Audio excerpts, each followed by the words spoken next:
खरी गोष्ट सांगू, बोलून दाखवायचं नाही कोण आपल्या सोबत कसं वागते. कारण बोलून वाईट होण्यापेक्षा शांत राहिलेलं बरं. कारण लोक खोटं बोलून माणसे जिंकतात आणि आपण खरं बोलून सगळ्यांपासून दूर होऊन जातो.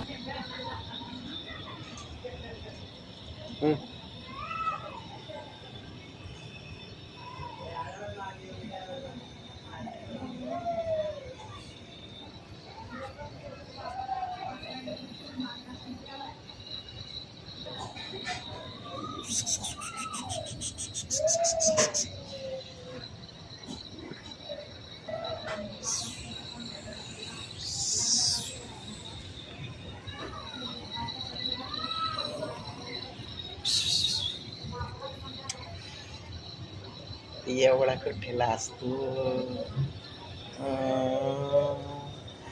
नको ना लाजू.